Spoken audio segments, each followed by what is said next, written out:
22대 국회 첫 국정감사를 마무리한 여야가 이번 주부터는 본격적인 예산 전쟁에 돌입합니다.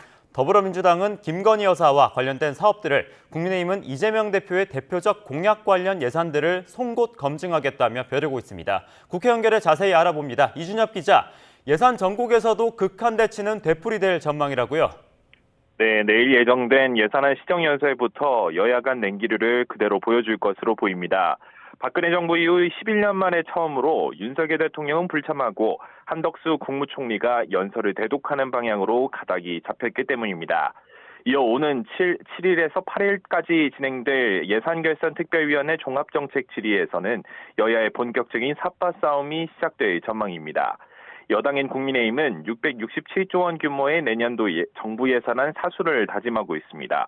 또 민주당 이재명 대표의 대표적인 공약인 지역화폐 추가 발행 관련 예산 등의 증액은 차단하겠다는 방침입니다.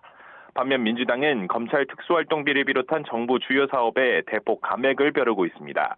마음건강 지원 사업과 개식용 종식 관련 예산의 경우 김건희 여사가 관심을 기울인 사업으로 보고 전액 삭감을 예고하고 있습니다. 여야 원내대표는 잠시 뒤인 오전 11시 국회에서 각각 기자회견을 열고 내년도 예산안 처리 방향을 설명하며 본격 여론전에 나선다는 방침입니다. 네, 이런 가운데 윤 대통령과 명태균 씨의 공천 개입 의혹 관련 육성 녹취가 공개된 뒤 후폭풍도 여전하죠. 네, 민주당은 어제 김건희 여사 특검법 통과를 촉구하는 대규모 장외 집회를 열고 대여 압박에 고삐를 주었습니다. 당내엔 김 여사와 윤석열 대통령의 국정농단을 규탄하고 특검법 통과를 촉구하는 국민행동본부를 설치했고 특검법 수용을 촉구하는 1,000만 명 서명운동도 벌이고 있는데요.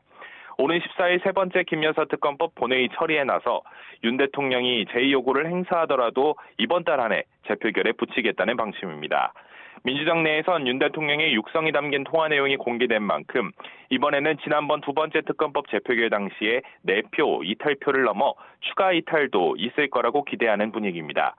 반면 윤 대통령과 명태균 씨의 통화 녹음 공개 뒤 침묵을 지켜온 국민의힘 한동훈 대표는 이르면 내일 관련 입장을 밝힐 것으로 보여 그 내용과 수위에 관심이 쏠립니다. 국민의힘 원로들도 오늘 서울 여의도 중앙당사에서 상임고문단 비공개 회동에 나서 최근의 당 위기 상황을 논의할 예정입니다.